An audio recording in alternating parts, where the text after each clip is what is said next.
جنہوں نے رمضان کے بعد کبھی قرآن کو چھوا نہیں، یہ ہم مسلمان ہیں جو عظمت قرآن کو سمجھتے ہیں۔ قرآن کریم کی عظمت کیا ہے، قرآن کریم سے کتنا لگاؤ ہونا چاہیے، ذرا اندازہ کریں کہ قرآن جس روئے زمین پر نازل ہوا اس علاقے کی عظمت بڑھ گئی، اس علاقے کی عظمت بڑھ گئی۔ قرآن کی یہ حیثیت اور یہ وقار کہ جس مہینے میں نازل ہوا اس مہینے کی عظمت، وہ مہینہ ہے جس میں ہم نے قرآن کو نازل کیا۔ شہر رمضان الذی انزل فیہ القرآن ھدی للناس، یہ قرآن سارے لوگوں کے لیے ہدایت ہے۔ اس قرآن کریم کے نازل ہونے کی وجہ سے رمضان مہینے کی عظمت بڑھ گئی، اور رمضان مہینے کی عظمت کیا ہے اس کا ہم اور آپ اندازہ اپنے ان تمام پروگراموں کو منتقل کر کے اور ان تمام مشغولیات کو چھوڑ کر کے رمضان میں جب ہم اور آپ روزہ رکھنے کا، افطار و سحری کرنے کا اور تمام مصروفیات کو چھوڑ کر کے عبادت میں لگ جانے کا اور دنیا کی تمام چیزوں کو چھوڑ کر رب کائنات کی بتائی ہوئی باتوں کے مطابق کہ سارے شیاطین اس مہینے میں قید کر دیے جاتے ہیں، ہر مسلمان نیکی کرتا ہوا، بھلائی کرتا ہوا، اچھائی کرتا ہوا نظر آتا ہے۔ یہ ساری چیزیں قرآن کریم کی عظمت کی وجہ سے۔ قرآن کریم کو سمجھنا ہی نہیں ہے، اس قرآن کریم کو پڑھنا ہی نہیں ہے۔ قرآن کریم کے لیے دشمنوں نے سازشیں کی، انہوں نے قرآن کریم کو بدلنا چاہا کہ قرآن کریم کو ان مسلمانوں سے ہٹا دو، مسلمانوں سے آپ لوگ محفوظ رہو گے۔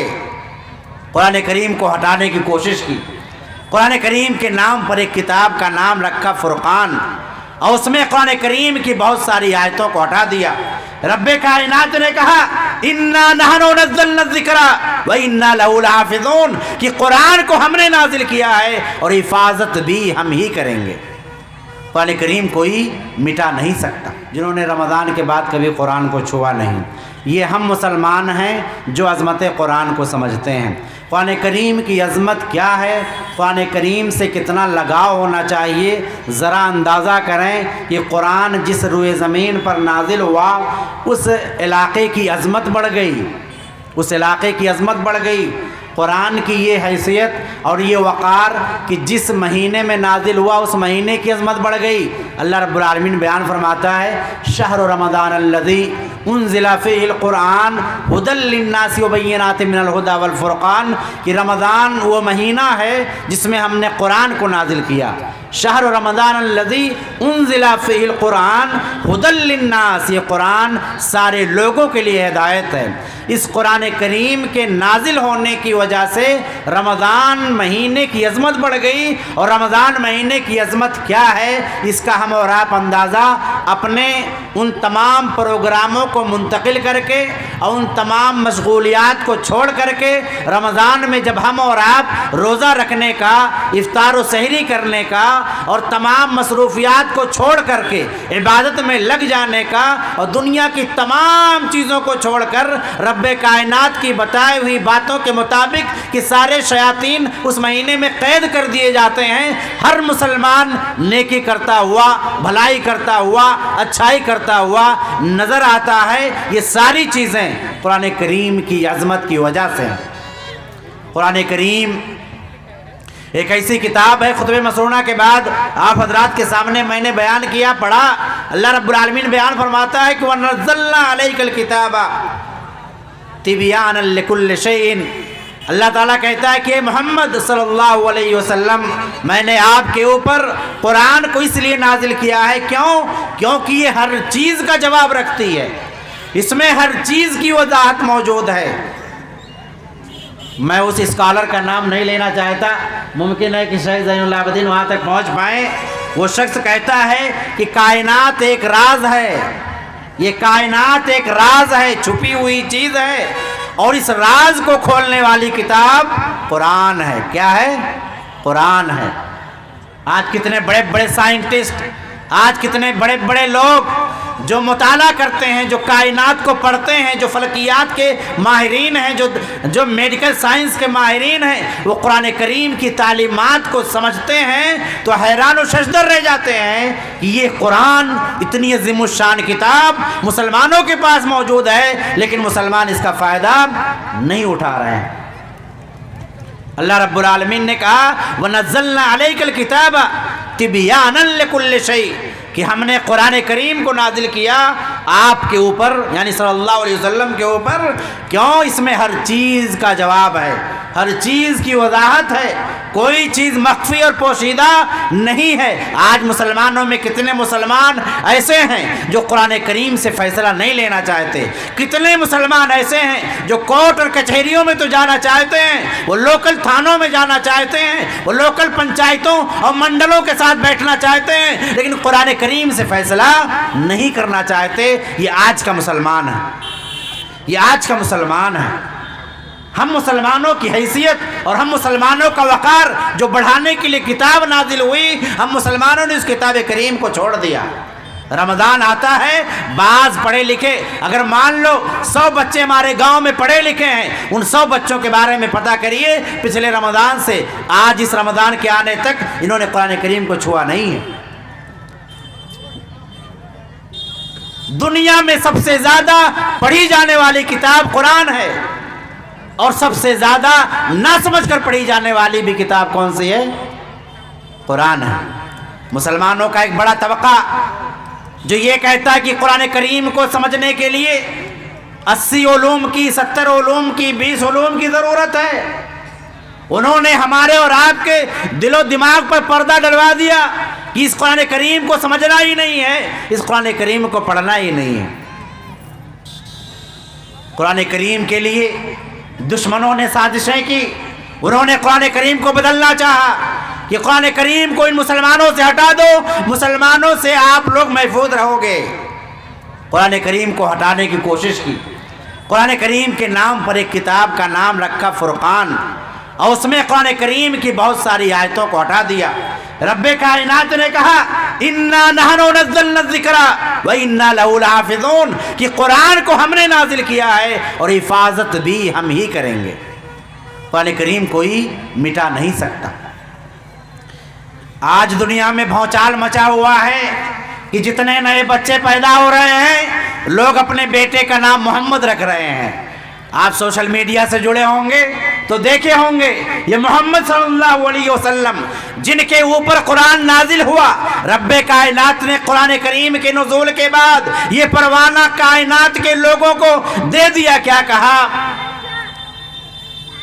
وَمَا أَرْسَلْنَاكَ إِلَّا رَحْمَةً لِلْعَالَمِينَ کہ اے محمد صلی اللہ علیہ وسلم ہم نے آپ کو پوری کائنات کے لیے رحمت بنا کر بھیجا ہے۔ آج کتنے لوگ اپنے بچوں کا نام محمد، BBC نیوز چلاتی ہے، انڈیا ٹی وی نیوز چلاتا ہے، بڑے بڑے نیوز اینکر یہ کہنے پر مجبور ہیں کہ آج 50 ملین تقریباً بچوں کا نام محمد رکھا گیا، اور الحمدللہ میں نے بھی اپنے بیٹے کا لاسٹ بیٹے کا نام محمد رکھا ہے۔ نبی سے محبت اور نبی سے احترام کو کم کرنے کی آپ سازشیں جتنا رچنا چاہو رچو، دنیا نبی کے قریب آئے گی۔ نبی کو مٹانے والے مٹ گئے، نبی کا نام مٹا نہیں پائے کہ مٹا لے گئے۔ بڑے بڑے دشمنوں کو دیکھ لیں جو نبی کی شان میں گستاخیاں کرتے تھے، ابو لہب جیسے خونخوار لوگوں کو رب کائنات نے قرآن میں تذکرہ کر کے تھوڑا سا نام محفوظ کر دیا، ورنہ کتنے بڑے بڑے شیاطین پیدا ہوئے کہ ان کے نام کو کوئی نہیں جانتا، لیکن پیارے رسول کے نام کو ہر انسان جانتا ہے کہ نہیں؟ آج یہیں پر آپ مسلمانوں کے رونے کے لیے ایک بات بتا دوں، کون بنے گا کروڑ پتی ایک پروگرام آتا ٹی وی پہ، دیکھیں، سنے ہوں گے ضرور نام، امیتابھ بچن اس پروگرام کو چلاتا ہے۔ ایک مسلمان اصلی تعلیم یافتہ ماڈرن ایجوکیشن حاصل کرنے والا نوجوان پہنچتا ہے کروڑ پتی بننے، اس سے امیتابھ بچن سوال کرتا ہے کہ آپ کے مذہب میں جو نبی ہیں، اسلام میں جو نبی ہیں، ان کا نام بتاؤ، اور آپشن میں 4 لوگوں کا نام وہ دیتا ہے۔ کتنے؟ 4 لوگوں کا نام آپشن میں، یعنی یہ ہو سکتے ہیں، یہ ہو سکتے ہیں، یہ ہو سکتے ہیں، یہ ہو سکتے ہیں۔ 4 ناموں میں ایک نام پیارے رسول کا بھی تھا، لیکن وہ نوجوان بتا نہیں پایا۔ یہ ہم مسلمان ہیں۔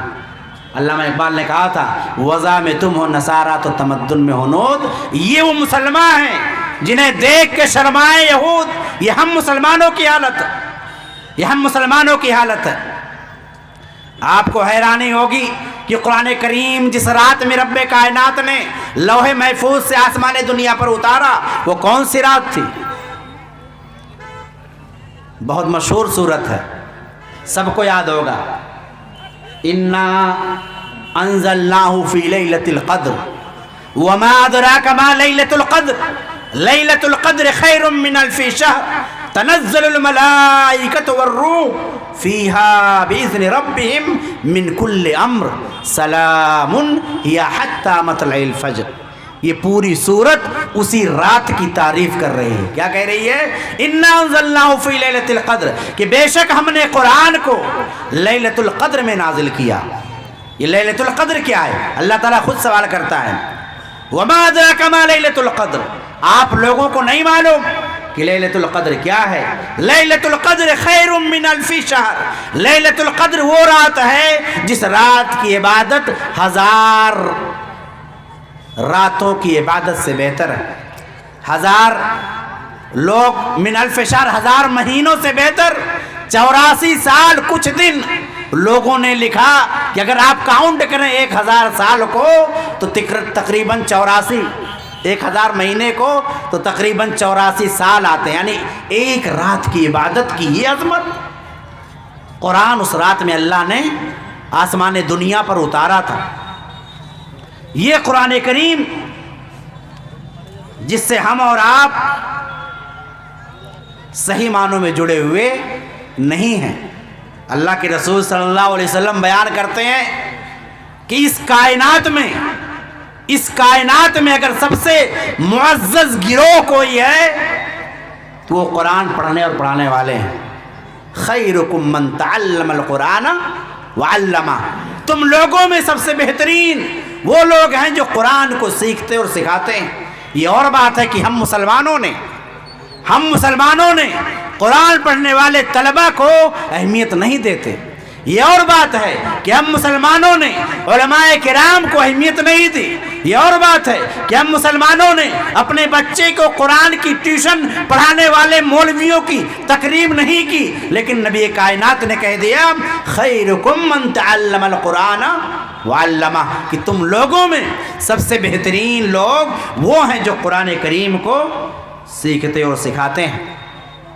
خطبہ مسنونہ کے بعد میں نے آپ حضرات کے سامنے پیارے رسول کی ایک اور پیاری حدیث کو بیان کیا، آپ حیران ہوں گے۔ شاعر کہتا ہے کہ وہ معزز تھے زمانے میں مسلمان ہو کر۔ کون؟ ہمارے اسلاف وہ معزز تھے زمانے میں مسلمان ہو کر، اور ہم خار ہوئے تارک قرآن ہو کر۔ کتنے ان مسلمانوں کو رب کائنات نے تقریباً 3 بر اعظموں پر حکومت دی تھی، 3 بر اعظموں پر، اور اس وقت تہذیب، تمدن، علم، وقار اور لیڈرشپ اور سیاست اور پوری دنیا کو چلانے کی صلاحیت اگر کسی کے پاس تھی تو کون تھے؟ مسلمان۔ عیسائی عیسوی میں ہم لوگ 2024 میں ہیں، تقریباً 12ویں صدی عیسوی تک کو یورپ کے لوگ لکھتے ہیں کہ یہ مسلمانوں کا گولڈن ایرا تھا۔ کون سا ایرا؟ گولڈن ایرا، سنہرے ایام۔ اور یورپ لکھتا ہے کہ یہ ہمارے بلیک ڈیز تھے۔ کس کے تھے؟ کالے دن، کالے دن۔ انہوں نے کیا کیا؟ ہماری کتابوں کا ترجمہ، ہمارے رائٹرز کی کتابوں کو لے کر کے اپنے تعلیم گاہوں میں رکھ کر کے اپنے آپ کو دنیا کی بلند ترین قوم بنا لیا، اور ہم مسلمان پستی سے پستی میں گرتے چلے گئے۔ اللہ کے رسول نے کہا کہ ان اللہ یرفع بہذا الکتاب اقواما، کہ اللہ رب العالمین کتنی قوموں کو اس کتاب کریم کے ذریعہ سے بلندی عطا فرماتا ہے۔ غالباً عمر بن خطاب تھے، دمشق یا یروشلم کی طرف گئے تو کچھ لوگوں نے کہا ذرا لباس اچھا پہن لیجئے، یہ لوگ بہت اچھا اور بہترین کپڑا پہنتے ہیں۔ عمر بن خطاب نے کہا کہ میں مکہ اور مدینہ سے نکل کر اتنا دور آیا ہوں، تم ہمارے ساتھی ہو، ورنہ میں ڈنڈا نکال کر تمہیں ضرور پٹائی کرتا۔ تمہیں کیا لگتا ہے کہ لباس اور کپڑے اور جاؤ حشمت نے ہمیں عزت دی ہے؟ نہیں، ہمیں عزت رب کائنات نے اسلام اور قرآن کریم کے ذریعہ سے دیا۔ آج ہم لوگ اپنے عزت کو بھول گئے، ہمارا وقار کہاں سے بڑھے گا، ہماری عزت و تکریم کہاں سے بڑھے گی؟ جب ہم صحیح معنوں میں مسلمان بنیں گے، ہم اسلامی تعلیمات کو سمجھیں گے، اس کے مطابق زندگیوں کو گزاریں گے، تب رب العالمین ہمیں اور آپ کو عزت اور وقار دے گا۔ عزت و وقار لباس، دولت، مال اور ثروت سے نہیں ملتے، بلکہ رب کے دین سے ملتا ہے۔ اللہ رب العالمین کہتا ہے اِنَّ أَكْرَمَكُمْ عِنْدَ اللَّهِ أَتْقَاكُمْ، اے مسلمانوں، تمہارے اندر جتنے لوگ ہیں، تم لوگوں میں سب سے بہترین، سب سے وی آئی پی، سب سے ایلیٹ کلاس، سب سے اول کلاس کون سا ہے؟ جو لوگ زیادہ رب سے ڈرتے ہیں۔ رب سے زیادہ ڈرنے والے امیر بھی ہو سکتے ہیں، غریب بھی ہو سکتا ہے، اونچی برادری والا، نیچی برادری والا، دونوں ہو سکتے ہیں، گورا بھی ہو سکتا ہے، کالا بھی ہو سکتا ہے، عرب بھی ہو سکتا ہے، عجم بھی ہو سکتا ہے۔ تقوی کا معیار رب کائنات چیک کرے گا۔ یہ تقوی اور پرہیزگاری عزتوں کو بڑھاتی ہے، اور قرآن کریم سے تعلق یہ ہمارے اور آپ کی عزت و وقار کو بڑھائے گا۔ کتنا منٹ ہوا شیخ؟ ختم ہونے والا ہے۔ سب سے بہترین راستہ قرآن دکھاتا ہے، سب سے بہترین راستہ قرآن دکھاتا ہے۔ ان ھذا القرآن یہدی للتی ہی اقوم، کہ یہ قرآن کریم وہ کتاب ہے جو صراط مستقیم دکھاتا ہے۔ آپ کو صراط مستقیم دیکھنا ہے، آپ کو راہ راست پر آنا ہے، آپ کو صراط مستقیم پر چلنا ہے، تو قرآن کریم کو اپنانا پڑے گا۔ قرآن کریم کو اپنانے کا مطلب یہ نہیں کہ مسلمانوں کا ایک گروپ پیدا ہوا اور اپنے آپ کو اہل قرآن کہتا ہے اور نبی کی حدیث کو چھوڑ دیتا ہے، نہیں۔ یہ قرآن ہے جو کہتا ہے کہ نبی جو کہیں اسے لے لو، نبی جس سے روکیں اس سے رک جاؤ۔ تو پتہ یہ چلا کہ جس طرح سے قرآن کی عظمت و اہمیت ہمارے دلوں میں قرآن کے حوالے سے ہے، ایسے ہی قرآن کریم کے دلائل سے نبی کی سنتوں کی بھی اہمیت ہونی چاہیے، تب جا کے ہم صحیح معنوں میں صراط مستقیم پر آ سکتے ہیں۔ یہ قرآن کریم اپنے پڑھنے والوں کو میدان محشر میں اللہ سے سفارش کرے گا کہ اے میرے مولا، یہ تیرا بندہ میری تلاوت کرتا تھا۔ اللہ کے نبی بیان فرماتے ہیں اقرأوا القرآن، اے مسلمانوں زیادہ سے زیادہ قرآن کا مطالعہ کرو، قرآن کو پڑھو، فَإِنَّهُ يَأْتِي يَوْمَ الْقِيَامَةِ شَفِيًّا لِّأَصْحَابِهِ، کیونکہ یہ قرآن قیامت کے دن اپنے پڑھنے والوں کی سفارش کرے گا۔ ذرا سوچیں، ذرا غور کریں کہ ہمارا تعلق قرآن سے کتنا ہے، ہم قرآن کریم کی عظمت کو کتنا سمجھتے ہیں۔ اللہ کے نبی نے کہا اس قرآن کریم کے متعلق اللہ رب العالمین نے اپنے پیارے رسول کو حکم دیا، کیا کہا؟ یا ایھا الرسول بلغ ما انزل الیک من ربک واللہ یعصمک من الناس واللہ لا یہدی القوم الظالمین، کی کافرین۔ اللہ رب العالمین نے کہا یا ایھا الرسول، اے میرے پیارے رسول، بلغ ما انزل الیک من ربک، جو رب کائنات نے وَإِن لَّمْ تَفْعَلْ فَمَا بَلَّغْتَ رِسَالَتَهُ، ہاں کہ اللہ رب العالمین نے کہا کہ اے رسول، ہم نے آپ کے اوپر قرآن کو نازل کیا ہے، بلغ ما انزل الیک من ربک وَإِن لَّمْ تَفْعَلْ وَإِن لَّمْ تَفْعَلْ، اگر آپ نے اس کی تبلیغ نہیں کی، اس کو لوگوں تک نہیں پہنچایا، تو آپ نے رسالت کا حق ادا نہیں کیا۔ کس کا حق نہیں ادا کیا؟ رسالت کا۔ تو کیا پیارے رسول سے اس بات کی امید کی جا سکتی ہے کہ آپ تبلیغ نہیں کیے ہوں گے، آپ نے باتوں کو پہنچایا نہیں ہوگا؟ اللہ کے نبی نے غالباً حجۃ الوداع کے موقع پر جب خطاب کرتے ہوئے کہا تھا اے مسلمانوں، اے میرے صحابہ، تم بتاؤ کیا میں نے پوری بات اللہ کی طرف سے جو میرے اوپر نازل ہوئی تھی تمہیں پہنچایا کہ نہیں پہنچایا؟ سارے مجمع نے ایک ساتھ چلا کر کے کہا کہ بے شک آپ نے ساری باتیں ہم تک پہنچائی۔ اس وقت اللہ کے نبی نے قسم کھائی، اللہم اشہد، اللہم اشہد، اللہم اشہد، اے میرے رب، اے میرے اللہ، تو گواہ رہنا میں نے تیری باتوں کو تیرے بندوں تک پہنچایا۔ اس قرآن کریم کی تبلیغ کے لیے پیارے رسول آئے۔ قرآن نے کہا مسلمانوں کو کنتم خیر امہ اخرجت للناس تأمرون بالمعروف وتنہون عن المنکر وتؤمنون باللہ، تم بہترین امت ہو، تمہیں لوگوں کے لیے پیدا کیا گیا ہے، تم بھلائی کا حکم دیتے ہو، برائی سے روکتے ہو۔ ہم مسلمانوں نے تبلیغ دعوت و دین کو ہٹا دیا، ختم کر دیا، تبلیغ سے ہم دور ہو گئے۔ ہم مسلمانوں کی ذمہ داری ہے کہ ہمارے جیسے علماء ہمیں آ کر بتلاتے اور سمجھاتے ہیں، ہم سب لوگ مل کر کے ان باتوں پر عمل کریں۔ بلغوا عنی ولو آیا کے تحت ایک آیت کا بھی اگر علم ہو تو اپنے دوست کو، اپنے پڑوسی کو، اپنے رشتہ داروں کو، اپنے ملنے جلنے والوں کو اسے بتائیں، اور تبلیغ کے مشن میں نبی کا سپورٹ کریں اور اس کام کو آگے بڑھانے میں ساتھی اور شریک بنیں۔ رب سے دعا ہے کہ مولا کریم ہم تمام لوگوں کو قرآن کریم کی عظمت کو سمجھنے کی توفیق عطا فرمائے۔ اے اللہ ہم تمام مسلمانوں کو قرآن کریم کی تلاوت کرنے کی توفیق عطا فرما۔ اے اللہ ہم تمام مسلمانوں کو قرآن کریم کو اپنی زبان میں سمجھنے کی توفیق عطا فرما۔ اے اللہ تعالیٰ ہم تمام مسلمانوں کو قرآن اور احادیث رسول سے محبت کرنے، اس پر عمل کرنے اور اسے عام کرنے کی توفیق عطا فرما۔ آمین۔ اقول قولی ھذا استغفر لکم ولسائر المسلمین فاستغفروہ انہ هو الغفور الرحیم۔ والسلام علیکم ورحمۃ اللہ وبرکاتہ۔